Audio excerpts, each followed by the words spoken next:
네, 오늘 본문은요, 마태복음 5장 1절로 16절입니다.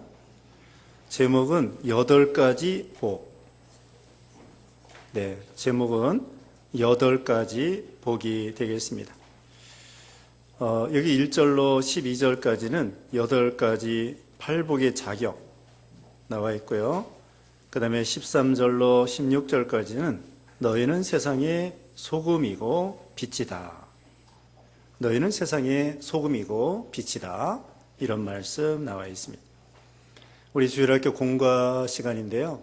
요한복음을 이제 다 배우고, 여기 마태복음 5장 배우고, 또 다음 시간에는 7장 1절 거기 이제 배우고, 그 다음에 이제 7월 첫 주부터는 여호수아를 우리 주일학교 학생들 가르치게 되겠습니다. 이제 5장 1절, 예수께서 무리들을 보시고 산에 올라가 앉으시니 제자들이 그분께 나왔다. 그러자 예수께서 입을 열어 그들을 가르치셨다. 네, 예수님께서는 이와 같이 가르치시는 일 열심히 하셨어요. 거기 바로 앞에 4장 23절에 예수께서 온 갈릴리로 다니시면서 그들의 회당들에서 가르치시고 그 나라의 복음을 선포하시며 백성 가운데서 모든 병과 모든 약한 것을 고치셨다. 자, 예수님이 하신 일이 뭐예요? 가르치시고 교육입니다. 두 번째, 복음을 선포하시고 전도, 선교입니다. 그 다음에 세 번째로는 병과 모든 약한 것을 고쳐주셨다. 이건 육신의 병뿐만 아니라 마음의 병, 또 죄로 인한 영혼의 병, 이런 병을 예수님이 다 치료해 주셨다는 거예요. 그래서 우리도 예수님을 본받아서 이런 일을 해야 돼. 교육하고 부지런히 성경 가르쳐야 돼.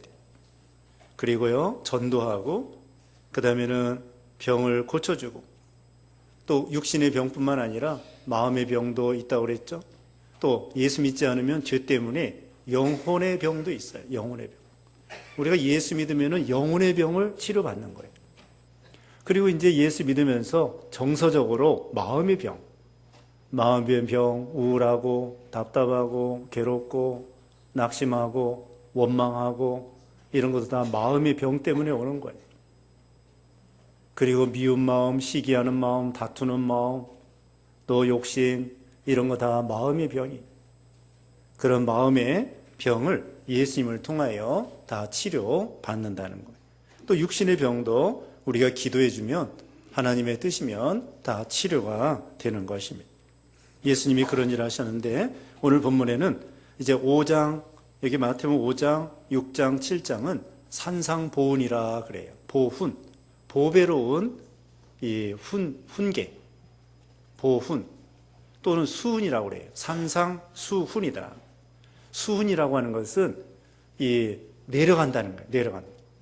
후대에 길이 남을 만한 그런 교훈이다. 그런 뜻이에요. 수훈. 전수할 만한 그런 귀한 교훈이다. 산상보훈, 산상수훈, 이렇게 말을 합니다.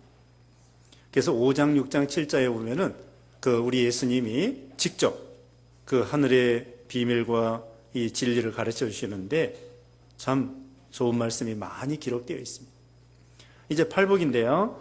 이 3절에 심령이 가난한 자들은 복되다. 하늘나라가 그들의 것이기 때문이다. 심령이 가난한 자. 가난하다고 하는 것은 뭔가 부족한 사람이에요. 부족해서 돈에 대해서 가난하고 또 권세에 대해서 가난하고 그래가지고 무슨 권세를 좀 잡고 싶고 돈을 좀 벌고 싶고 그게 또 건강이 가난한 사람이 있어요. 그래서 이제 건강 좀 해야 되겠는데 그게 뭔가 부족한 사람이 가난한 사람. 근데 여기서는요, 그 심령이 가난한 자가 복이 있다 그랬어요. 심령이 가난한 것은 하나님을 사모하는 사람이에요. 마음에 갈급증이 있는 사람, 목마른 사람. 진리에 대해서 목마르고 특별히 여기 첫 번째로는요, 구원에 대해서 목마른 사람이에요. 난 구원이 없습니다. 하나님, 나 구원해 주세요. 예수 믿게 해주세요. 교회 다니게 해주세요. 이 기본적으로 예수 믿고 싶어 하고 진리에 대해서, 구원에 대해서, 영생에 대해서, 천국에 대해서 알고 싶습니다. 배우고 싶습니다. 예수 믿어 구원받고 싶습니다. 구원에 대해서 가난하고 목마르고 또 진리에 대해서 목마르고 예수님에 대해서 좀 더 알고 싶습니다. 그런 가난한 사람. 그래서 이 가난한 사람은 갈급증이 있어서 자꾸 배우려고 그래요. 아이들 보세요. 베드로전서 2장에는 갓난 아이들과 같이 신령한 젖을 사모하라 그랬어요. 아이들이 배가 고프면 헐떡입니다. 헐떡이요. 그래가지고 젖꼭지를 찾으려고 막 눈도 안 보이는 것이 젖꼭지 찾으려고 막 헤매는 거야. 헐떡거리면서 배고파가지고 그리고 젖꼭지 물려주면은 그 다음에 막 꿀꺽꿀꺽 막 그 젖을 빨아먹는 거예요. 그리고 배고프면은 어쩔 줄을 몰라요. 하루에 몇 번씩 8번인가요? 10번인가? 아이들 자다가도 젖 먹어야 돼. 그만큼 사모하는 거예요. 가난한 자는 뭔가 부족하기 때문에. 자, 우리가 예수 믿어 구원받았습니다. 그러나 좀 더 진리에 대해서, 말씀에 대해서, 하나님에 대해서 알고 싶고 배우고 싶고 따라가고 싶고 좀 닮아가고 싶고 순종하고 싶고 그런 갈급한 마음이 있어요. 그 사람이 건강한 사람이에요. 그래서 시편 119편 103절에는 하나님의 말씀을 송이꿀보다 더 단 말씀이다. 꿀보다도 더 단 말씀이다 그랬어요. 또 시편 19편에도 나와요. 세상에서 제일 단 게 뭐예요? 이 화학으로 만든 거 말고 뉴스가 이런 거 말고 옛날에 뉴스가 있었어요. 사카린 맞아요? 사카린 그런 것도 달긴 다른데 이 하나님이 만든 것 중에 제일 단 것이 꿀이란 말이에요. 그래서 꿀을 사모하는 것처럼 그냥 달고 오묘한 말씀으로 이렇게 사모하는 자가 복이 있다. 아이들이 한참 이 왕성할 때 있죠. 중학교, 고등학교 이럴 때는 하루 3끼만 먹으면 안 돼요. 3끼 가지고 안 돼요. 5끼. 그 다음에 또 자기 전에도 먹어야 되고 냉장고 막 뒤져가지고 있는 대로 막 먹어야 되고 키가 자라고 신진대사가 왕성하기 때문에 3끼 가지고는 배고파서 안 돼요. 헐떡해요. 그래서 간식도 먹어야 되고 빵도 먹어야 되고 저도 중학교 고등학교 때 삼립빵 있죠. 10원짜리 삼립빵. 그게 얼마나 맛있어요. 속에 크림이 있어가지고 삼립빵. 그 다음에 또 곰부빵이 나오고. 그래서 쉬는 시간에 돈이 없으니까 이제 모아가지고는 어쩌다가 쉬는 시간에 가면 아이들이 막 바글바글해. 그거 하나 먹으려고. 그 당시에는 도시락을 가지고 다녔어요. 도시락을 가지고 다녀가지고 쉬는 시간에 다 까먹어. 그래서 점심 때 되면 반절밖에 안 남아요. 셋째 시간에 먹고, 둘째 시간에 쉬는 시간에 먹고. 그래서 선생님이 여기 교실에 들어오면 반찬 냄새가 나. 아이들이 도시락 까먹어서. 점심 때 되면 반절밖에 안 남아요. 배고프니까 그거 먹고서는 또 빵 사 먹어. 그래도 늘 배고파. 왜 그래요? 신진대사가 왕성하니까. 근데 나이가 들으면 밥맛이 떨어져가지고 모래 씹는 맛처럼 억지로 그냥 먹는 거예요. 왜? 건강이 약해졌다는 거예요. 하나님의 말씀도 마찬가지예요. 하나님 말씀을 들을 때에 어떤 사람은 오전 예배 시간에 1시간만 나와요. 1시간만. 1시간만 나와도 배가 땡땡해가지고 소화가 안 돼가지고 집에 가서는 불평합니다. 목사님이 그따위로 설교하느냐고. 소화가 안 돼가지고 1시간도 소화가 안 돼요. 부활이 어디 있느냐, 영생이 어디 있느냐, 무슨 환란이 뭐가 그렇게 기쁘냐. 오전 예배 시간에 환란 중에 기뻐한다고 그랬죠? 이해가 안 가는 거예요. 환란은 나쁜 건데 왜 기뻐하라고 그러느냐.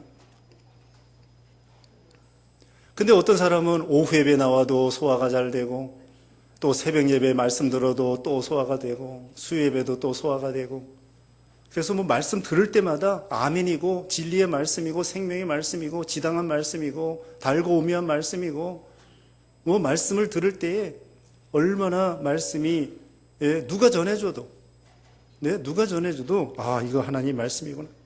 그게 심령이 가난한 사람이에요. 그런 사람이 복되고 뭐라고 했습니까? 하늘나라가 그들의 것이기 때문이다. 첫째로는 믿음의 축복을 주셔요. 구원의 축복을 주셔요. 동방박사들이 예수님에게 경배하려고 그 멀리서 왔을 때 왜 하나님께서 복을 안 주시겠어요? 그리고 그 스바 여왕이 솔로몬 왕의 그 진리를 배우려고 수천 년이나 되는 길을 왔을 때 은혜 받는 거예요. 그래서 여기 가까운 데 사는 사람보다 우리 교회에서 멀리 사는 사람들 은혜 받는 거예요. 멀리서 오시는 분들 하나님께서 은혜 주셔요. 근데 또 가까운 사람이 또 지각을 해요.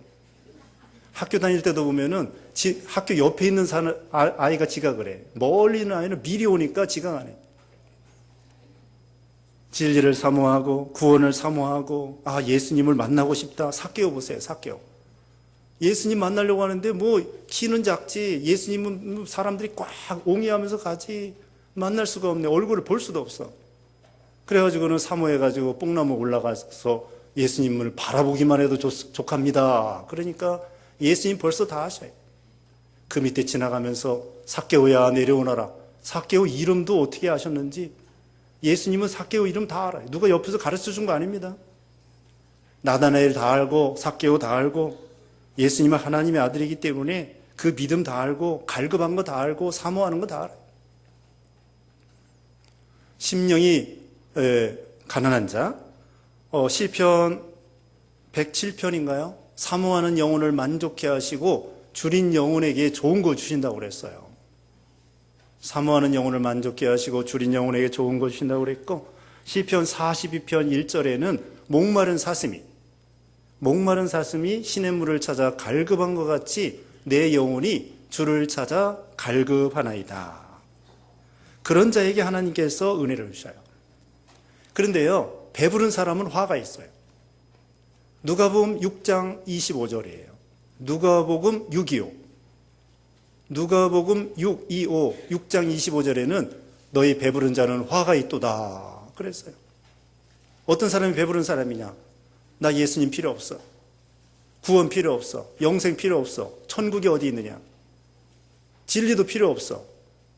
아니 여기가 천국인데 무슨 천국이 어디 있어? 죽어봐야 알지. 그런 사람 화가 있습니다.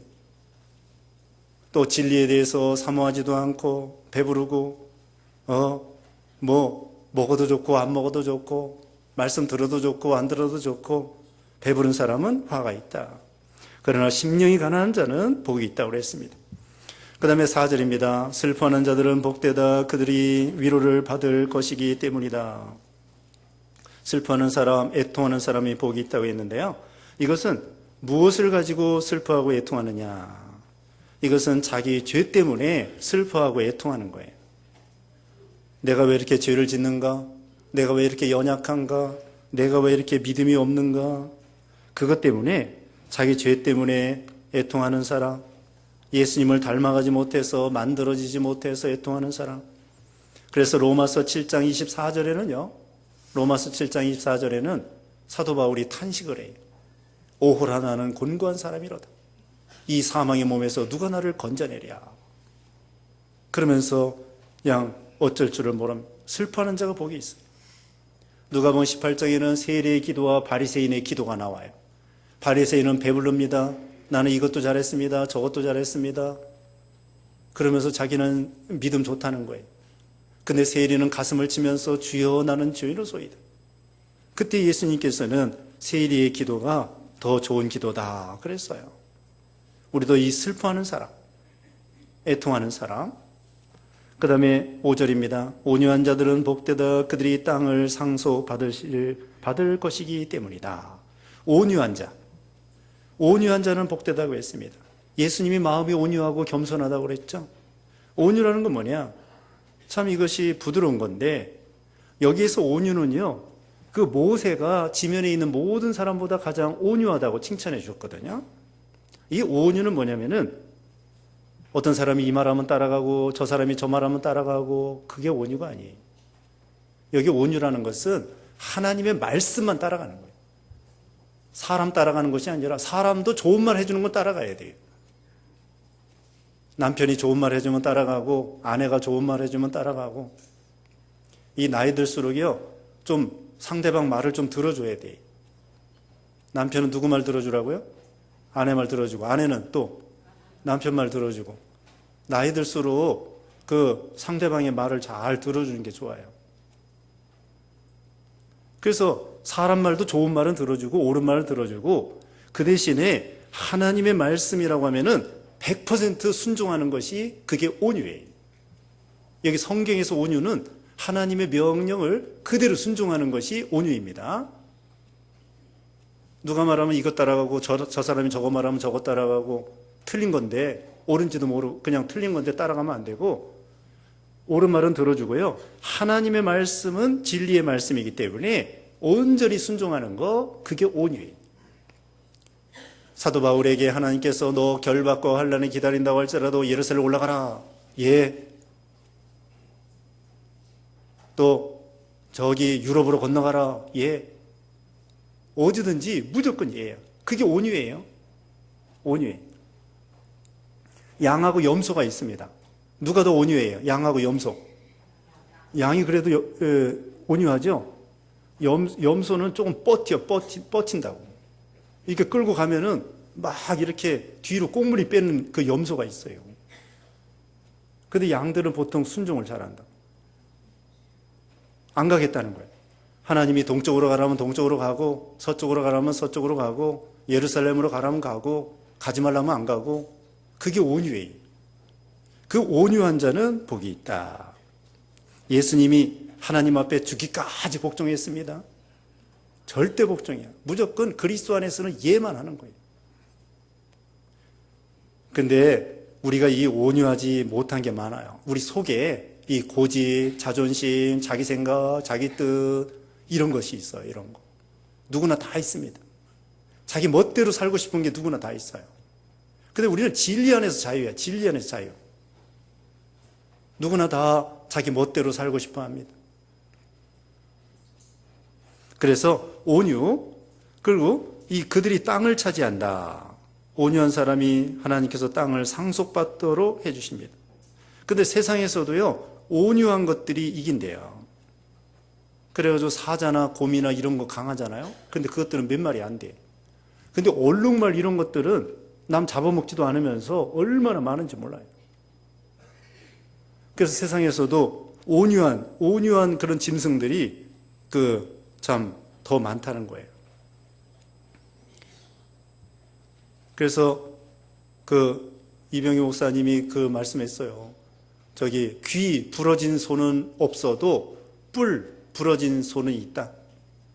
뿔 부러진 손은 봤어도 귀 부러진 손은 없다는 거예요.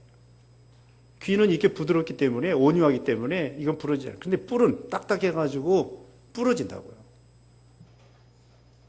딱딱한 게 부러져. 이는 30몇 개인데 모자라요. 근데 혀는 부드러워가지고 한 개 쓰고도 남아요. 죽을 때까지 쓰고도 남는다고. 혀는 부드럽기 때문에. 근데 이는 딱딱해가지고 또 임플란트도 해야 되고 틀니도 해야 되고. 그래서 그와 같이 세상에서도 온유한 것이 이기더라 이거예요. 엄마가 강해요? 아빠가 강해요? 아빠가 좀 강하죠? 근데 나이 들어보면은 아빠들이 엄마한테 꼼짝 못해. 왜? 엄마가 부드럽고 온유하기 때문에 다 이겨. 그래서 아이들은 엄마 편이야. 엄마만 해. 아빠라는 말을 잘 안 해. 네? 전화 받아도 아빠하고는 통화를 안 해. 아빠는 교환수야. 엄마 바꿔요, 엄마. 아빠한테는 할 말이 없어. 그래서 아빠는 전화 받을 생각도 안 하고 전화 왔어요 하고서는 엄마한테 전화해 주는 거예요. 아빠한테는 별로 할 말도 없다고. 나중에는 다 엄마 편입니다. 엄마가 온유하기 때문에 이 약자의 편. 아이들이 다 엄마만 해요. 그래서 이 온유한 자가 이긴다. 예수님이 온유했습니다. 우리도 하나님 말씀에 대해서는 절대 복종하는 거, 그것이 바로 온유라는 것입니다. 6절입니다. 의에 줄이고 목마른 자들은 복되다. 그들이 배부를 것이기 때문이다. 의를 사모하는 사람이 되어야 돼요. 진리를 사모하고 옳은 거 따라가는. 의는 옳은 것입니다. 어떻게 하면 옳은 길을 걸어갈까? 의를 얻을까? 의를 소유할까? 의를 배울까? 의의 길로 걸어갈까? 이거 하나님이 기뻐하셔요. 의의 반대는 불의이며 죄이며 나쁜 거죠. 그래서 우리는 옳은 거, 진리, 말씀, 또 언제나 이 모든 것을 바르게 결정하고 바르게 따라가야 돼요. 오른편에 가요. 오른편. 우리는 틀린 편이 아니라 언제나 오른편에 서야 돼요. 당파를 모으는 건 아니고 언제나 오른편에 옳다 아니다 예수님이 그렇게 하라고 그랬잖아요. 옳다 아니다 하고서는 옳은 걸 따라가는 거예요. 의의 편, 오른편에 서는 사람이 되라 그랬습니다. 그들이 배부를 것이며 7절입니다. 긍휼히 여기는 자들은 복되다. 그들이 긍휼히 여김을 받을 것이기 때문이다. 긍휼은 상대방이 부족해도 사랑하고 용납하는 거예요. 긍휼. 자녀들이 좀 부족해도 엄마 아빠가 사랑합니다. 공부 잘하는 여성만 엄마 아빠가 사랑하는 게 아니에요. 그중에 공부를 못해도 그 엄마 아빠가 자녀들을 사랑합니다. 왜? 사랑하니까, 자녀이니까. 그게 긍휼이에요. 잘난 아이만 사랑하는 것이 아니라 못난 아이도 사랑하고 부족해도 사랑하고 실수해도 사랑하고 못되게 굴어도 사랑하고 네? 부모가 사랑하는 거예요. 하나님이 우리를 긍휼히 여겨주셨습니다. 그래서 야고보서 2장 13절에는 긍휼 없는 자는 긍휼 없는 심판을 받으리라. 우리가 다른 사람을 용납해 줘야 돼요. 다 용납해 줘야 됩니다. 그렇다고 죄까지 용납해 주라는 건 아니고요. 다 용납해 줘야 돼요. 아들도 용납해 주고 딸도 용납해 주고 며느리도 용납해 주고 어떤 사람은 딸은 용납해 주는데 며느리는 용납 안 해 주고 그렇게 하면 되겠어요? 안 되겠어요? 안 되겠죠? 네.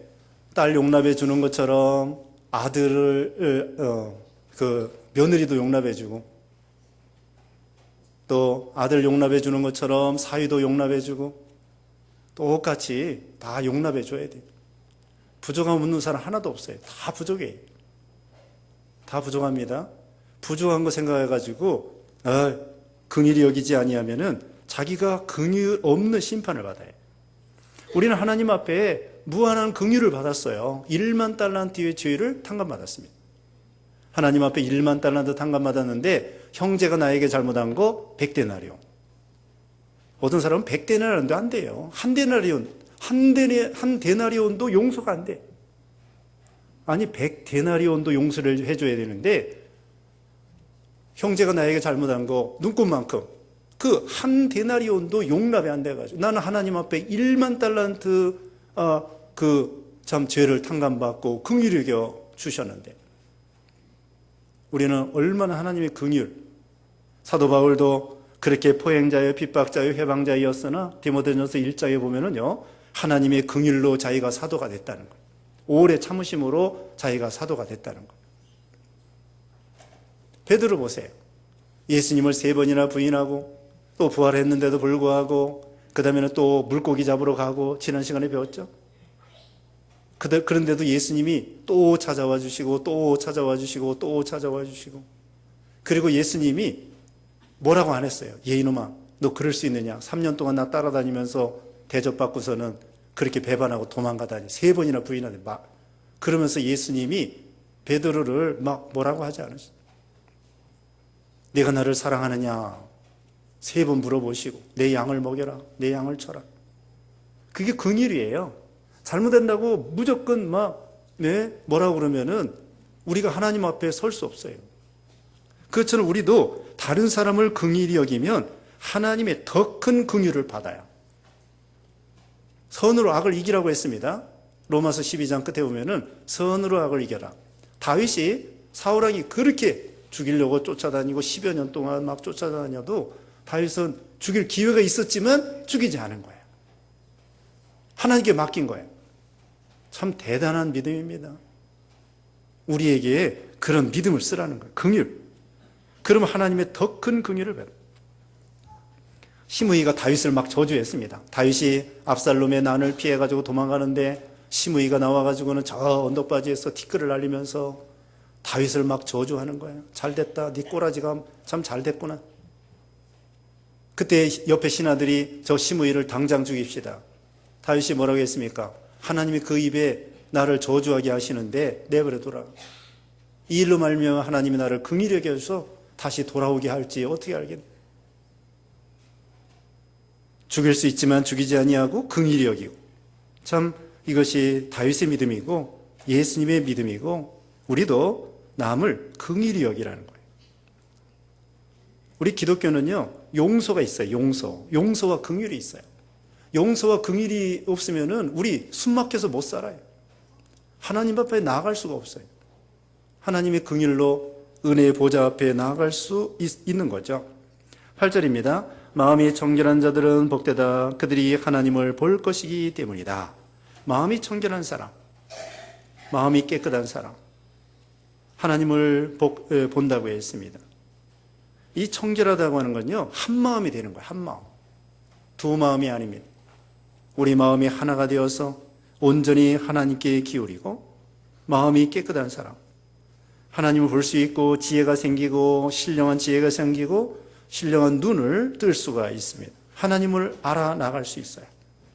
그 다음에 9절에 화평케 하는 자들은 복되다. 그들이 하나님의 아들이라 불릴 것이기 때문이다. 화평케 하는 사람.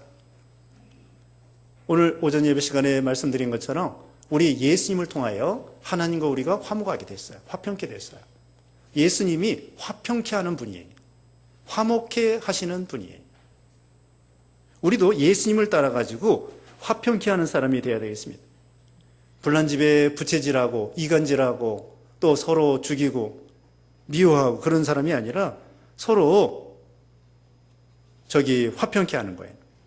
싸움은 말리고 흥정은 어떻게 하라고요? 흥정은 붙이고 싸움은 말리라고 그랬어요. 불난 집에 부채질하지 말고 남편과 아내가 헤어진다고 하면 어떻게 해야 돼? 네? 헤어진다고 하면 싸움은 말리고 흥정은 붙이라고 했으니까 화평케 해야 돼. 화평케. 어떻게든지 이혼하지 않도록 어떻게든지 붙여주고 서로 이해시키고 그 다음에는 화목시키고 어떻게든지 그게 축복이라는 걸 가르쳐주고 이 화평케 해야 돼. 그러면 하나님의 아들이라 불릴 것이기 때문이다. 그 반대로 불목해 하는 자들은 반대로 해봅시다. 불목해 하는 자들은 뭐예요? 화가 있도다. 그들이 누구 아들이라고 했어요? 그들이 마귀의 아들이라 불릴 것이기 때문이다. 그렇게 되겠죠? 불목해 하고 불악해 하는 자들은 화가 있다. 그들이 마귀의 아들이라 불릴 것이기 때문이다. 화평케 하는 사람이 되어야 됩니다. 우리가 먼저 예수님을 믿음으로 하나님과 화평하고요. 그 다음에는 다른 사람하고 우리 자신이 화평하고 화목해야 돼요. 다른 사람과 화목해. 다른 사람을 우리가 화목해야 돼요. 집안 식구가 원수라고 그랬죠? 그럼 다른 사람하고 어떻게 하면 화목하느냐? 그 사람이 예수님을 믿으면 돼. 나도 예수 믿고 그 사람도 예수님을 믿으면 그 사람과 내가 화목하게 되는 거예요. 그리고 또 우리가 계속해서 하나님과 화목하고 이웃과 화목해야 돼요. 우리가 예수 믿어 하나님과 화목하게 되었는데 계속해서 화목한다는 건 뭐냐면요, 죄를 버려야 돼요.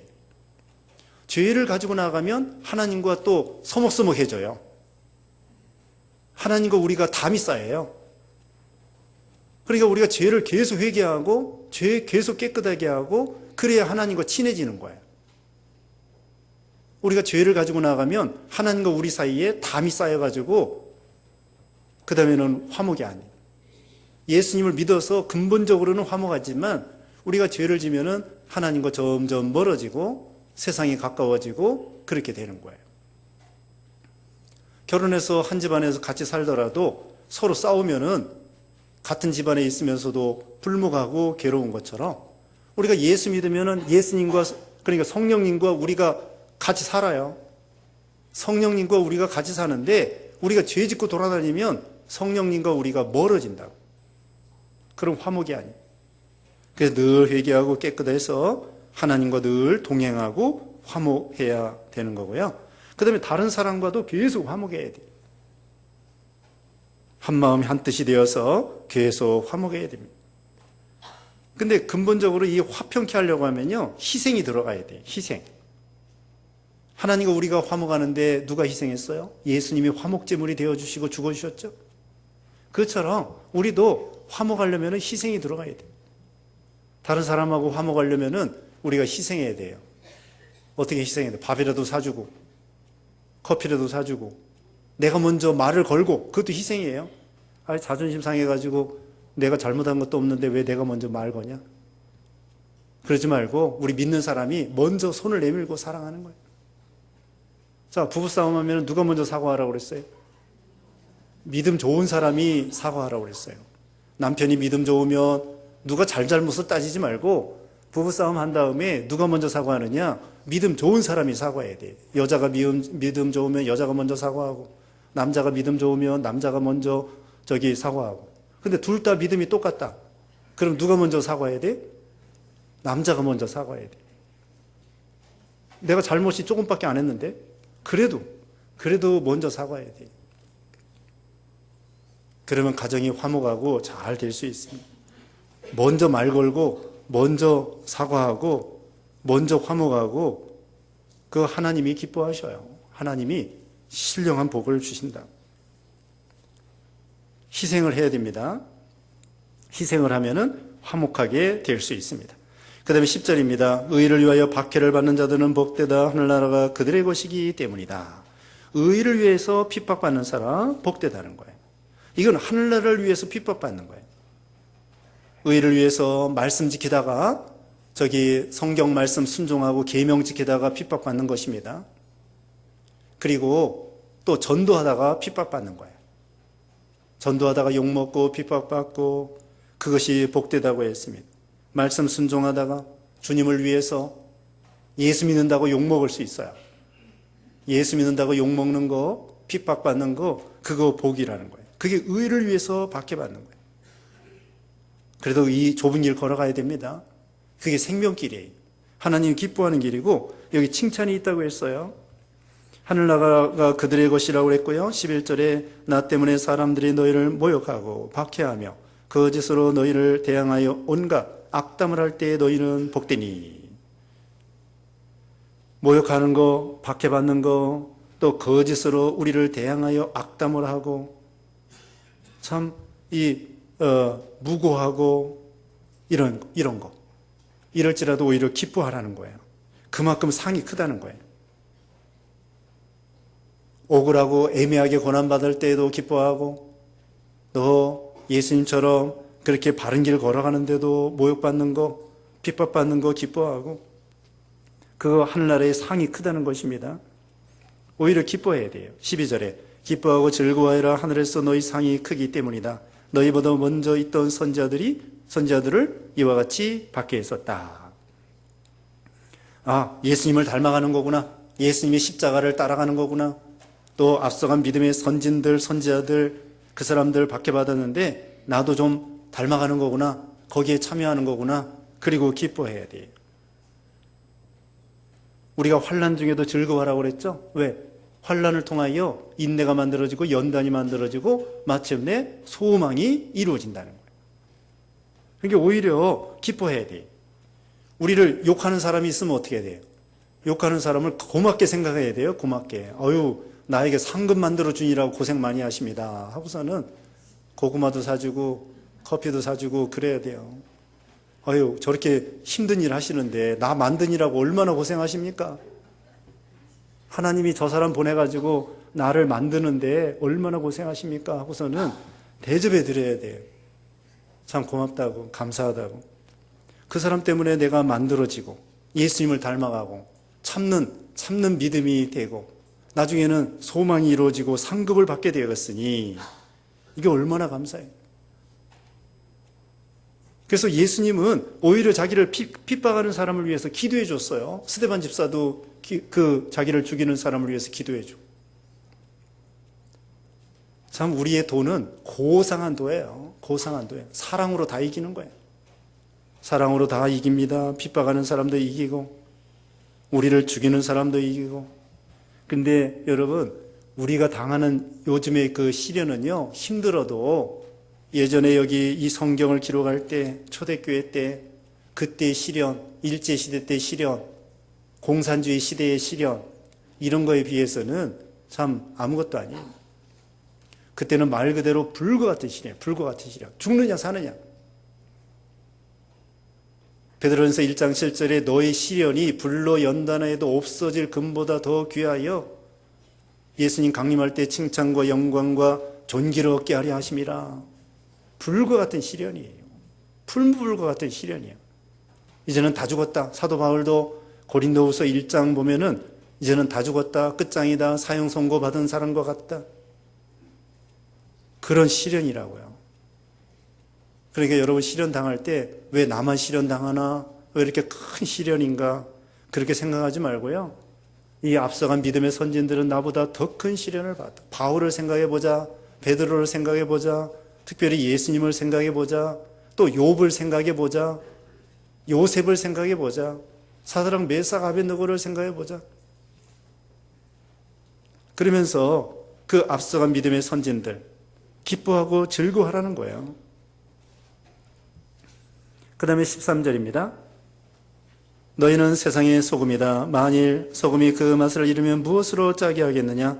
그것은 더 이상 아무 쓸모가 없으므로 밖에 버려져서 사람들에게 짓밟힐 뿐이다.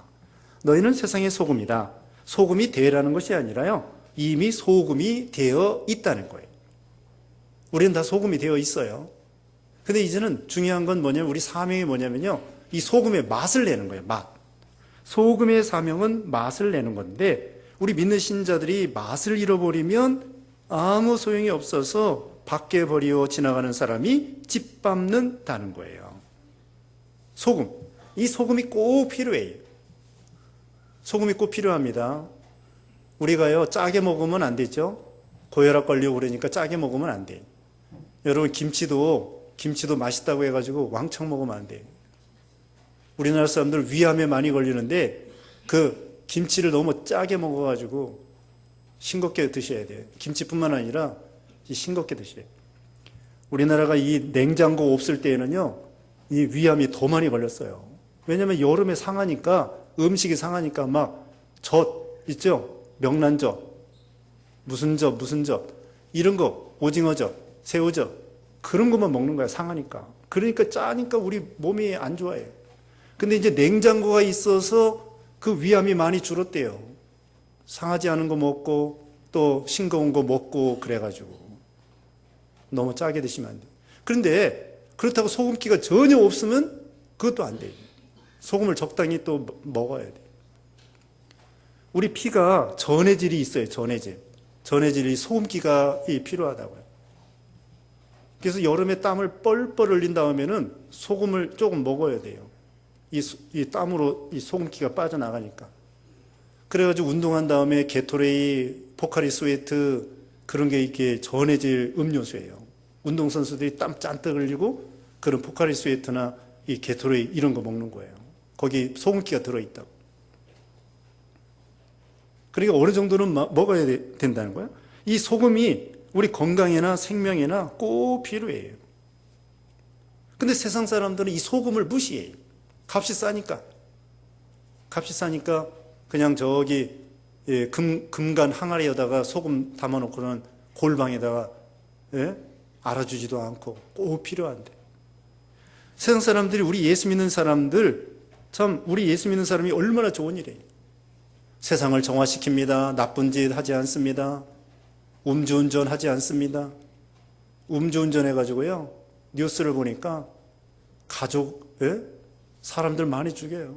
또 얼마 전에도 일가족을 다 죽여놨더라고. 근데 또 자기는 살아요. 참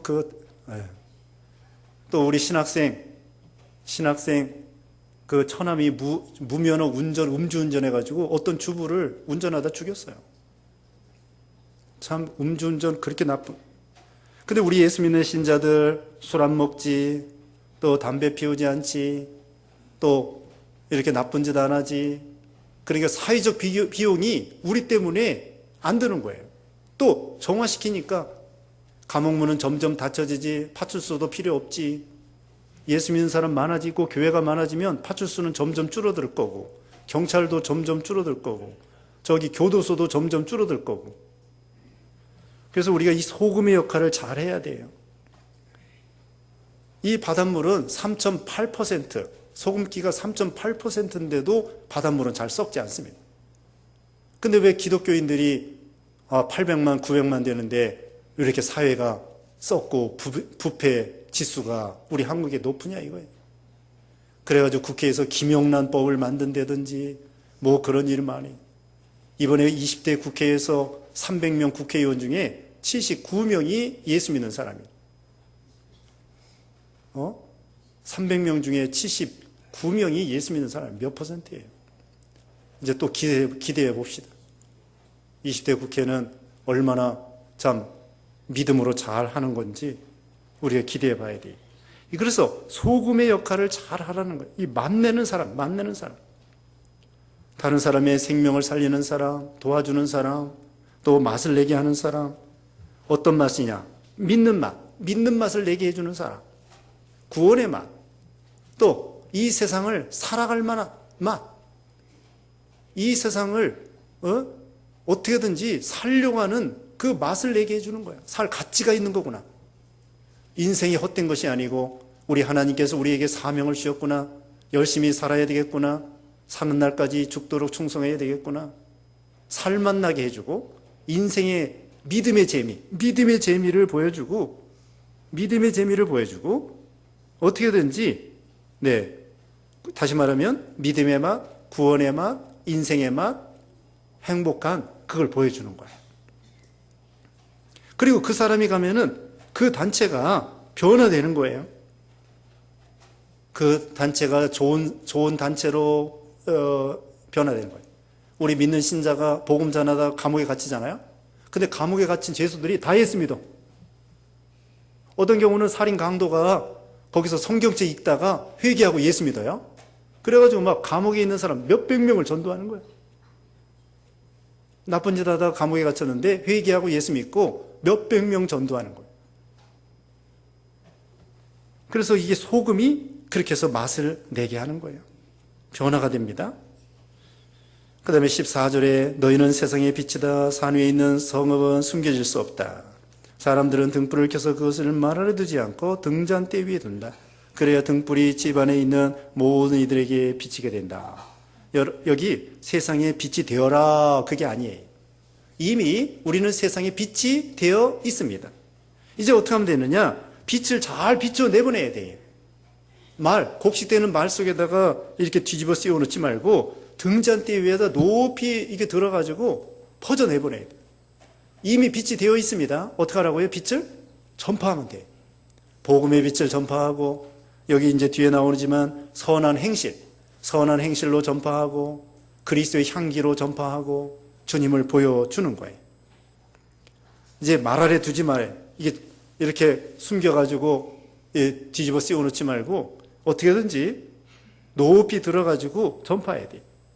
집안 식구부터 전파하고 그 다음에 16절입니다. 이와 같이 너희 빛을 사람들 앞에 비추어서 그들이 너희 선한 행실들을 보고 하늘에 계신 너희 아버지께 영광을 돌리게 하여라. 우리의 행실을 보여줘야 돼요. 선한 행실, 그리스도의 선한 행실, 우리의 행실로 전도하는 거예요. 행실로 보여줘야 돼요. 우리 믿는 사람이 너무 깍쟁이 하면 돼요. 깍쟁이. 전도의 시간에도 말씀드렸는데 서울 사람들은 깍쟁이라고 예전에 그랬는데 요새는 뭐 시골 사람들이 많이 와서 살기 때문에 하여튼 깍쟁이. 하나 받았으면 하나 주고 또 하나 받았는데 잘라 먹고 그러면 안 돼요. 하나 받았으면 두 개를 줘야 돼요. 상대방한테 하나의 은혜를 받았으면 두 개, 세 개를 줘야만이 그 사람이 야, 인심 좋다. 예수 믿는 사람 참 좋구나. 참 인정이 있구나. 선하구나. 이렇게 생각해요. 그러니까 우리는 어떻게든지 남의 거 잘라 먹지 말고 어떻게 하라고요? 하나 주면 몇 개 줘요? 2개, 3개를 줘야 돼. 그래야 전도가 되는 거예요. 선한 행실을 통하여. 선한 행실을 통하여 그리스도의 향기가 드러나고 내가 좀 손해봐야 돼. 손해보더라도 그 사람 구원하면 얼마나 큰 대단한 영광입니까? 대단한 축복이에요. 사람 살리는 게 얼마나 힘든데 내가 몇 개 희생함으로 그 사람이 구원받는다고 하면은 이건 대단한 투자라고 해야 되나? 대단한 수고예요. 대단한 복이에요. 그래서 우리는 이미 소금과 빛이 되어 있다. 이제 소금 맛을 내주는 사람이 되어야 되고요. 그 다음에 빛을 비추어 내보내주는 그런 신자가 되어야 되겠습니다. 기도하겠습니다. 기도하겠습니다. 거룩하신 하나님 감사합니다.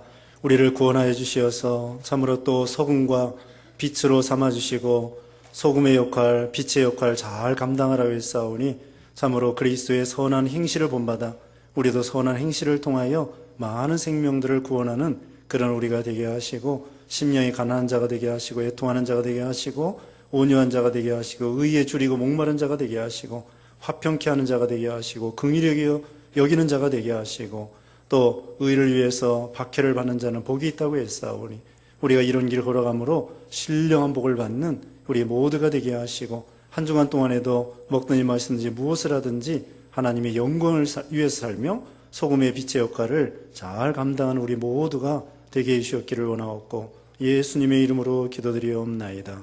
아멘.